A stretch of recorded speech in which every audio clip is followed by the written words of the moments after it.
وہ جو قرض رکھتے تھے، تحریر فرحت اشتیاق، قسط نمبر 3۔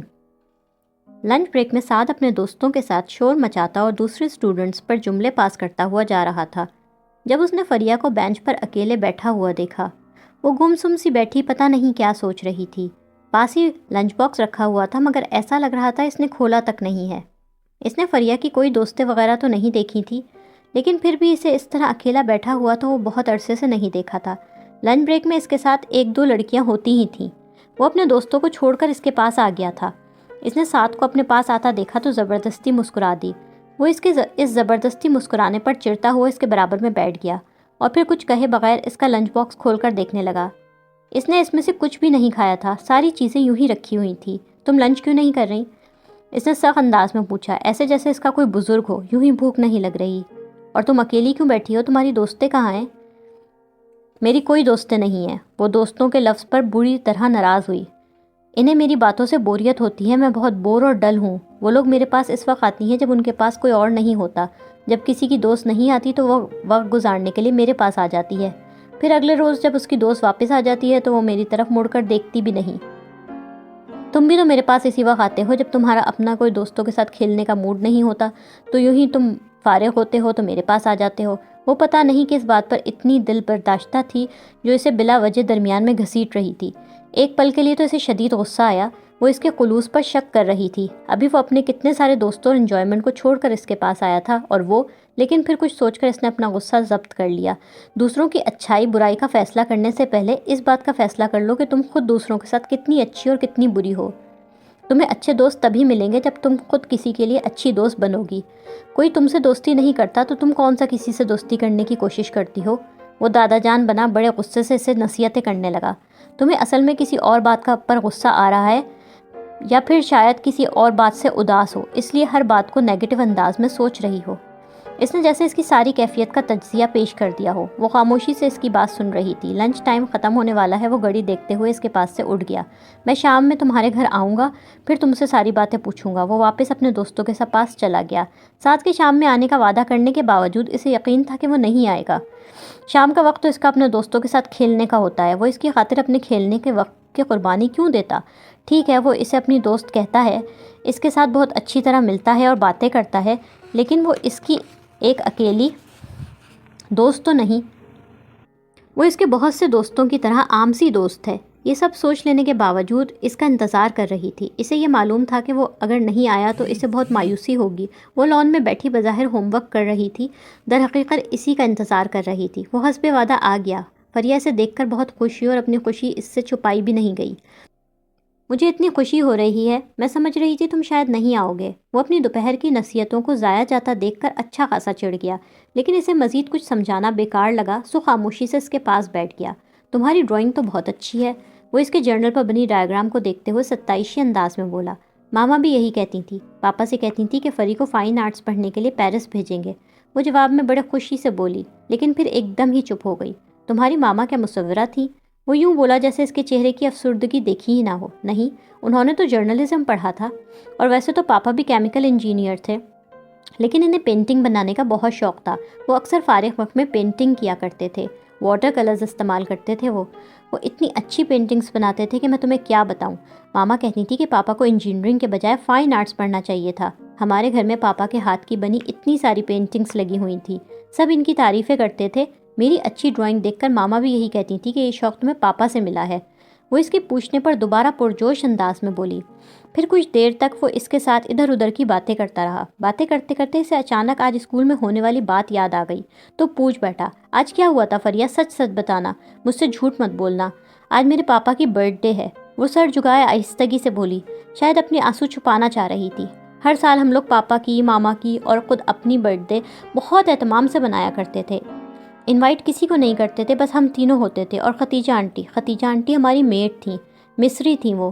ماما پاپا انہیں نوکر نہیں سمجھتے تھے، وہ بالکل گھر کے فرد کی طرح رہتی تھی ہمارے ساتھ۔ مجھے قرآن بھی انہوں نے ہی پڑھایا تھا۔ پاپا کی سالگرہ ہوتی تو میں، ماما اور ختیجہ آنٹی ان سے چھپا کر سالگرہ کا سارا ارینجمنٹ کرتے۔ اگر ماما کی ہوتی تو ان سے میں، پاپا اور ختیجہ آنٹی اس طرح سب چھپاتے اور میری سالگرہ ہوتی تو سب سے زیادہ اہتمام ہوتا۔ اس روز ہم لوگ لازمی کہیں گھومنے جایا کرتے تھے۔ پاپا مجھے میری پسند کی خوب ساری شاپنگ بھی کرواتے تھے۔ وہ اسی طرح سر جھکا کر روتے ہوئے بول رہی تھی، ساتھ مجھے میرا اسپین والا گھر آج بہت یاد آ رہا ہے۔ مجھے میرے ماما پاپا آج بہت یاد آ رہے ہیں۔ ساتھ ماما پاپا مجھے چھوڑ کر کیوں چلے گئے؟ مجھے ان کے بغیر کچھ اچھا نہیں لگتا۔ وہ رو پڑی تھی۔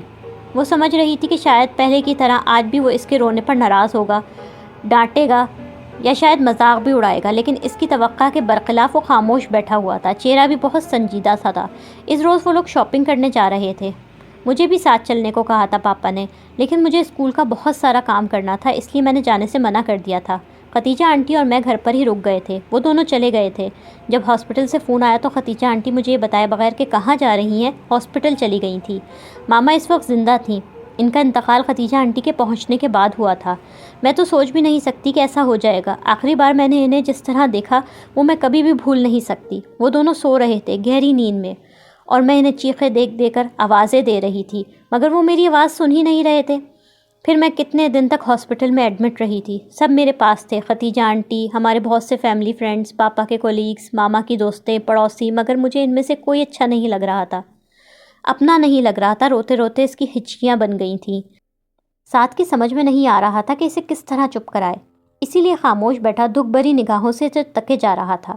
وہ اسے کس طرح تسلی دے وہ سمجھ نہیں پا رہا تھا۔ ہاں، اس کا یہ دل ضرور چاہ رہا تھا کہ اس کے آنسو صاف کر کے اس سے کوئی ایسی بات کہے کہ وہ رونا بھول کر ہنسنا شروع کر دے۔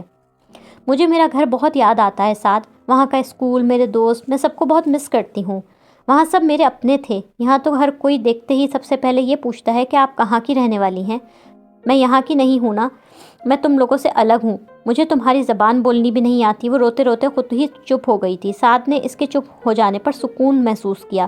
کون کہتا ہے تم الگ ہو؟ تم اصل میں خود اپنے آپ کو الگ تھلگ رکھتی ہو، اس لیے ایسا محسوس کرتی ہو۔ ایک بار تم اس ملک کو، اپنے اس گھر کو اور یہاں کی تمام چیزوں کو اپنا سمجھنا شروع کر دو تو تمہیں ایسا نہیں لگے گا۔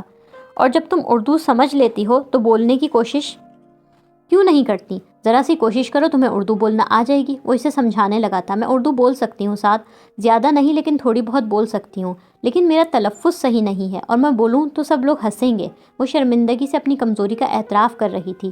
تم اپنے نانا نانی اور میرے ساتھ بولا کرو، ہم لوگ بالکل نہیں ہنسیں گے۔ تھوڑے ہی دنوں میں تمہارا تلفظ بھی ٹھیک ہو جائے گا۔ ویسے تمہیں اردو سکھائی کس نے تھی؟ تمہاری ماما نے؟ اسے تسلی دیتے ہوئے اس نے پوچھا۔ ہاں۔ وہ مسکرائی اور پھر کچھ جھجکتے ہوئے اردو میں آگے کی بات بولی۔ وہاں ماما کی بہت ساری پاکستانی فیملیز سے بھی دوستی تھی۔ وہ ان لوگوں کے ساتھ ماما اردو میں ہی بات کرتی تھی۔ ماما سے سن کر پاپا کو بھی تھوڑی بہت اردو آ گئی تھی۔ ہمارے گھر میں اسپینش، انگلش اور اردو تینوں زبانیں بولی جاتی تھیں۔ ماما کو اسپینش بہت اچھی آتی تھی۔ وہ اس کے اردو بولنے پر خوش ہوا۔ بالکل صحیح تو بول رہی ہو تم۔ اسے اندازہ تھا کہ وہ اس کا دل رکھنے کے لیے تعریف کر رہا ہے، لیکن وہ پھر بھی خوش ہوئی تھی۔ نانی امی کو لان میں آتا دیکھ کر وہ دونوں ان کی طرف متوجہ ہو گئے۔ کیسے ہو سعد؟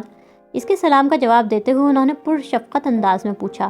میں ٹھیک ہوں نانی امی۔ فریہ کی طرح اس نے بھی انہیں نانی امی کہنا شروع کر دیا تھا۔ وہ ان لوگوں کے پاس ہی گھاس پر بیٹھ گئیں۔ وہ اپنا جرنل اور کتابیں رکھنے کے بہانے جلدی سے اٹھ کر اندر آ گئی۔ اندر آتے ہی اس نے واش روم میں گھس کر خوب رگڑ کر منہ دھویا۔ نانی امی اسے روتا دیکھ کر پریشان ہو جاتی تھی، اور وہ انہیں اپنی وجہ سے پریشان نہیں کرنا چاہتی تھی۔ کچھ دیر بعد وہ لان میں واپس آ کر ان لوگوں کے پاس بیٹھ گئی تھی۔ صبح سے جو اداسی اور دل گرفتگی نے اسے اپنی لپیٹ میں لیا ہوا تھا وہ یکدم ہی دور ہو گئی تھی۔ اسے محسوس ہوا کہ وہ لڑکا جسے شروع میں وہ بہت تیز، چالاک اور بدتمیز سمجھتی تھی، وہ دل کا بہت اچھا اور بڑے غیر محسوس انداز میں اس کا خیال رکھتا ہے۔ اس طرح کہ کبھی اس بات کو جتاتا بھی نہیں ہے۔ اس کے فائنل ایگزامز میں اچھے نمبر نہیں آئے تھے۔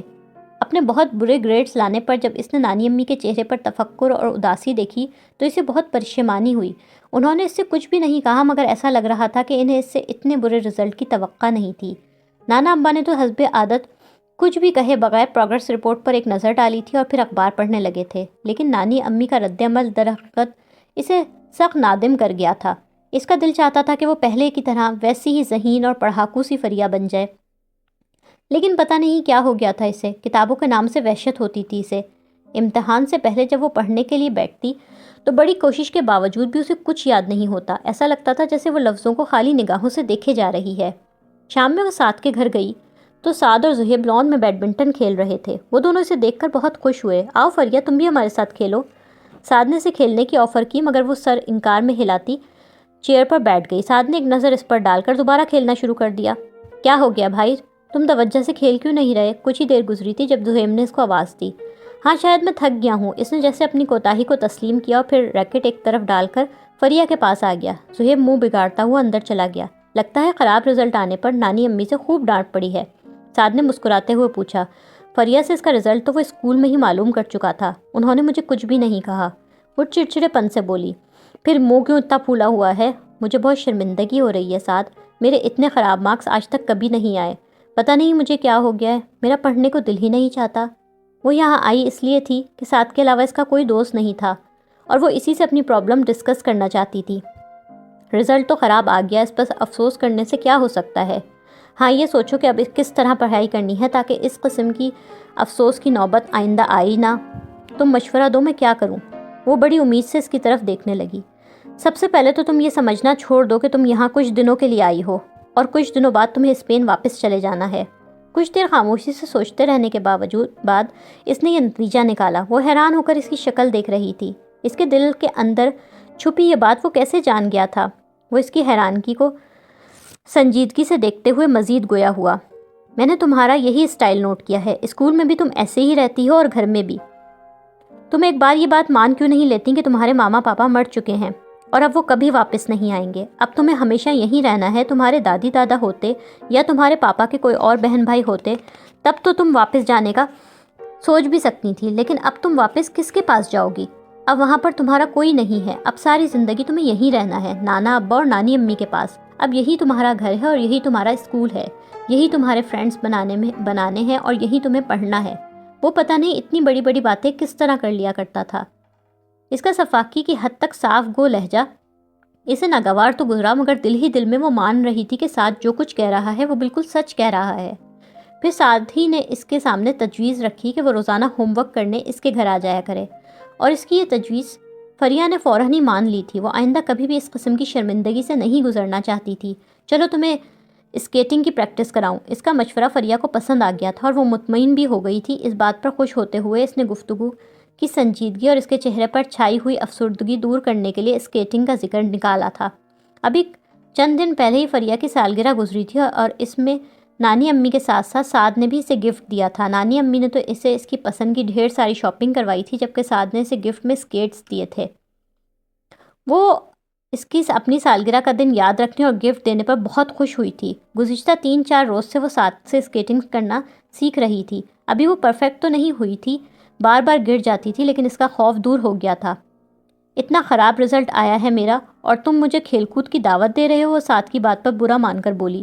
میں تو تمہارا موڈ ٹھیک کرنے کے لیے کہہ رہا ہوں، بلا وجہ منہ لٹکا کر بیٹھی ہوئی ہو۔ خیر اگر تمہارا دل نہیں چاہ رہا تو کوئی اور بات ہے۔ وہ کندھے اچکا کر لاپرواہی سے بولا۔ کچھ دیر وہ دونوں یوں ہی باتیں کرتے رہے اور پھر وہ دل میں اطمینان لیے واپس گھر آ گئی تھی۔ نئی کلاس میں آ کے اس نے سعد کے ساتھ پڑھنا شروع کر دیا تھا۔ اب وہ اسکول سے آ کر جلدی جلدی نہاتی، کپڑے بدلتی، کھانا کھاتی اور پھر بیگ اٹھا کر سعد کے گھر بھاگتی۔ نانی امی کو اس کا بغیر سستائے آرام کیے بغیر بھاگ دوڑ مچانا سخت ناگوار گزرتا تھا، لیکن اس سلسلے میں اس نے ان کی ناگواری کو کوئی اہمیت نہیں دی تھی۔ سعد کی پڑھائی کا اس دور کا آغاز ہو گیا تھا جہاں سے کریئر بنانا یا بگڑنا شروع ہوتا ہے، اسی لیے اس کی ممی ڈیڈی اس کی اسٹڈیز کے حوالے سے بہت کانشیس تھے۔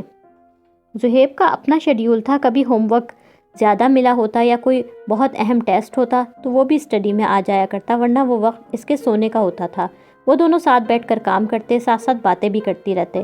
کوئی چیز اسے سمجھ میں نہیں آتی تو ساتھ سے پوچھ لیا کرتی۔ آہستہ آہستہ اس میں تبدیلی آ رہی تھی۔ وہ خود محسوس کر رہی تھی کہ اب اسے اسکول کا کام کرنا بوجھ نہیں لگتا، بلکہ وہ اس کام کو انجوائے کرنے لگی ہے۔ اسکول میں اسے اتنا مزہ نہیں آتا جتنا سعد کے ساتھ کام کرنے میں آتا تھا۔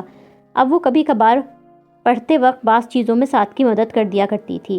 مضمون لکھنے میں وہ شروع ہی سے بہت اچھی تھی۔ سعد کو کسی ٹاپک پر مضمون لکھنے کو ملا ہوتا تو وہ خوب سوچ سوچ کر اسے اس میں لکھنے کے لیے کئی باتیں بتا دیا کرتی تھی۔ وہ اس کی جرنل نالج پر شروع میں حیران ہوا تھا۔ تم تو چھپی رستم ہو، بلا وجہ خود کو انڈر اسٹیمیٹ کرتی ہو۔ وہ تعریف کرنے میں کبھی کنجوسی نہیں کرتا تھا۔ اس کا روزانہ پابندی سے وہاں آنا اسے سعد کے گھر میں گھر کے فرد کی سی حیثیت دلوا گیا تھا۔ اب صرف سعد ہی نہیں بلکہ اس کی ممی ڈیڈی اور زہیب بھی اس کے اپنے گھر کی آمد کے عادی ہو چکے تھے۔ ان دونوں کی دوستی نے دونوں گھرانوں کے درمیان بھی خاصے دوستانہ روابط پیدا کر دیے تھے۔ نانی امی اور سعد کی ممی اکثر ایک دوسرے کے گھر آ جایا کرتی تھیں۔ نانا ابا کا البتہ وہی انداز تھا، وہ اپنی ذات میں مگن، آج بھی اس سے اتنے ہی دور تھے جتنے اول روز نظر آئے تھے۔ یہاں رہتے ہوئے اتنا عرصہ گزر جانے کے باوجود بھی وہ خود کو ان کی اجنبی انداز کا عادی نہیں بنا پائی تھی۔ ان کا اجنبی لیا ہوا سرد و سپاٹ لہجہ آج بھی اس کا دل دکھایا کرتا تھا۔ اول تو وہ اسے مخاطب بھی بہت کم کرتے تھے، بعض دفعہ تو دن بھر میں سوائے السلام علیکم اور وعلیکم السلام کے ان سے کوئی بات نہیں ہوتی تھی۔ شروع کی طرح اسے اب بھی ان سے ڈر لگتا تھا، حالانکہ انہوں نے اسے کبھی ڈانٹا نہیں تھا، لیکن وہ ان کو دیکھتے ہی ادھر ادھر کھسکنے کی کوشش کیا کرتی تھی۔ ان کے سامنے نانی امی تک سے، جن سے اب اس کی بہت بے تکلفی تھی، سنبھل سنبھل کر بہت محتاط ہو کر بات کیا کرتی تھی۔ وقت یوں گزر رہا تھا گویا اسے پڑھ لگ گئے ہوں۔ وہ 9ویں کا امتحان دے کر 10ویں کلاس میں آ گئی تھی۔ وہ اسکول سے واپس آئی تو لاؤنج میں نانی امی کے ساتھ ایک انجان سی شخصیت بیٹھی نظر آئیں۔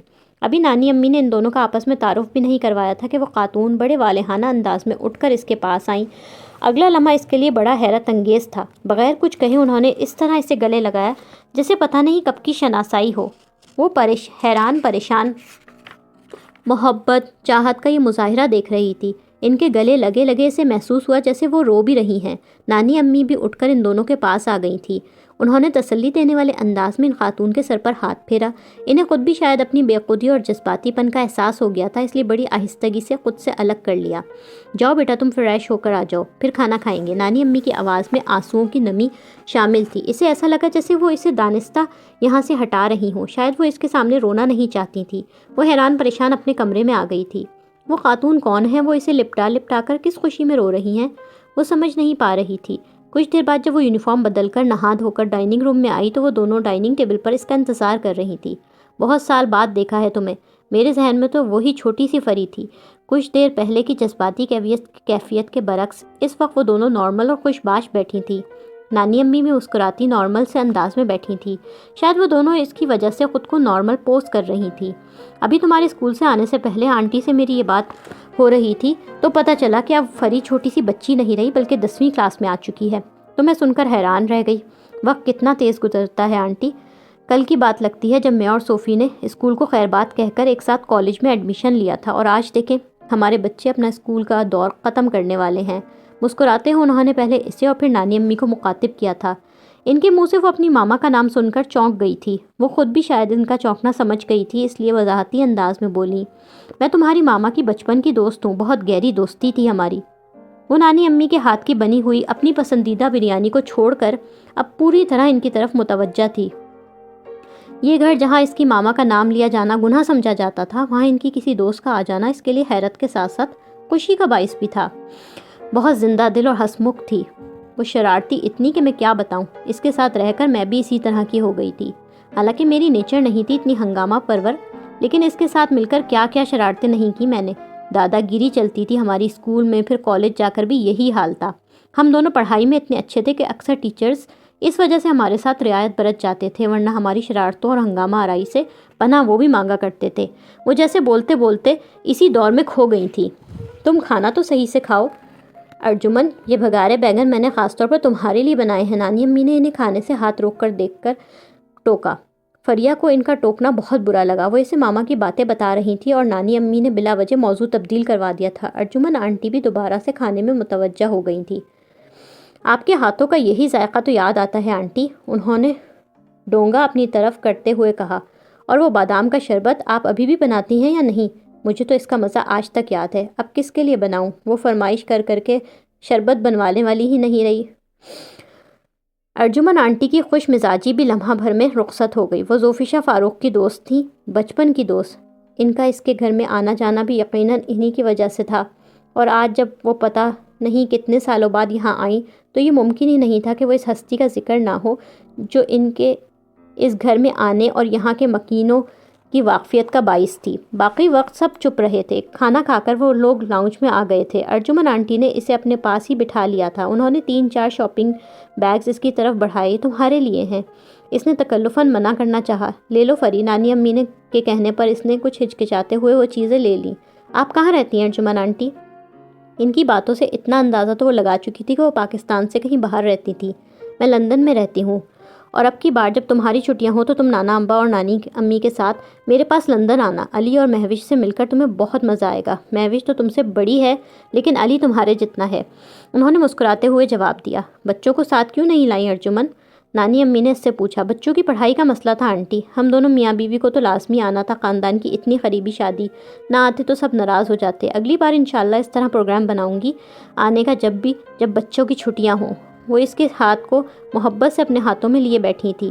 وہ اس سے پہلے ان سے کبھی نہیں ملی تھی، کبھی ان کا نام تک نہیں سنا تھا، لیکن پھر بھی اسے وہ بہت اچھی لگ رہی تھی.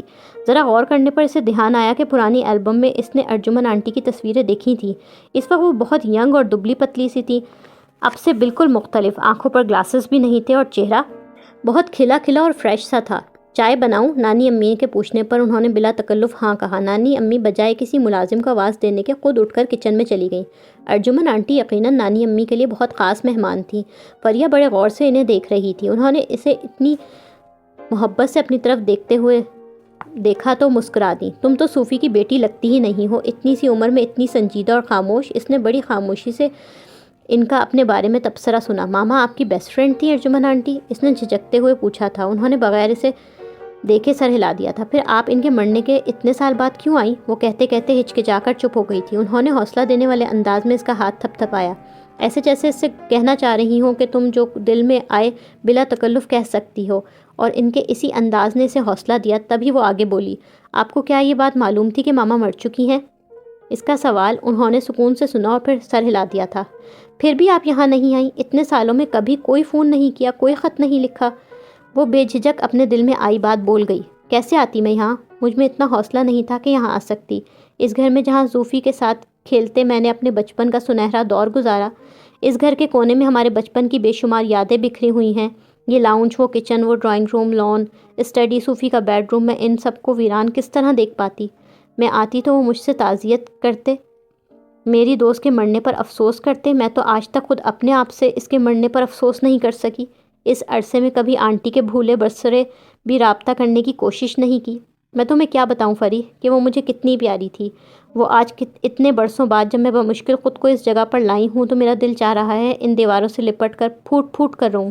ان سے کہوں میرا بچپن لوٹا دو. وہ میری پیاری زوفی شاہ کہاں ہے؟ اسے کہیں سے لے آؤ. ایسا کبھی ہوا ہی نہیں کہ میں اس کے گھر آئی ہوں اور صوفی یہاں نہ ہو. اس کے بغیر یہ گھر مجھے گھر نہیں لگ رہا، ایک کھنڈر لگ رہا ہے. دل چاہ رہا ہے جلد سے جلد یہاں سے بھاگ جاؤں. میں شاید کبھی نہ آتی، لیکن صرف تمہاری وجہ سے آئی ہوں فری. تمہاری شکل اس سے بالکل مختلف ہے، لیکن پھر بھی مجھے تم میں اس کا عکس نظر آ رہا ہے. میں جھوٹ نہیں بولوں گی. اس سے پہلے کئی بار ایسے موقع آئے جب خاندان کی کسی شادی یا کسی عزیز کے انتقال پر میرا کراچی آنے کا پروگرام بنا، لیکن ہر بار میری ہمت ٹوٹ جاتی تھی. ایسا تو ہو نہیں سکتا کہ میں یہاں آؤں اور تم لوگوں سے نہ ملوں.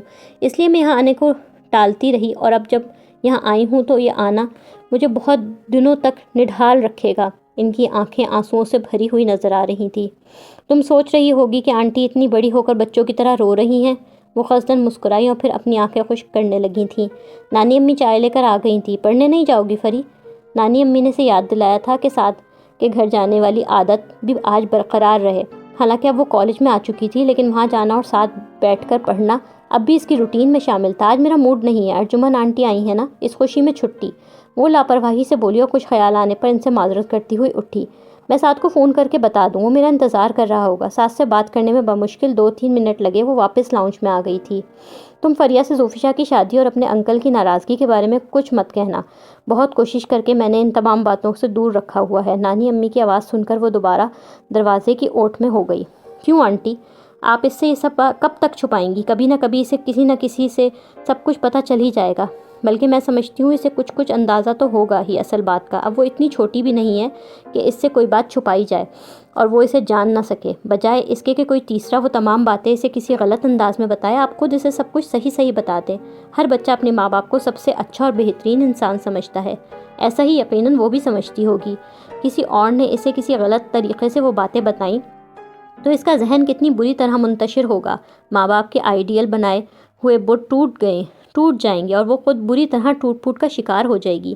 میں نے تو اتنی سی دیر میں محسوس کیا کہ فریہ عام بچوں سے بہت مختلف اور بڑی حساس لڑکی ہے. اگر کل آپ کے کسی رشتہ دار نے یوں ہی مزہ لینے کے لیے اس کہانی کو کسی مختلف انداز میں اس کو سنایا تو وہ کتنی تکلیف محسوس کرے گی۔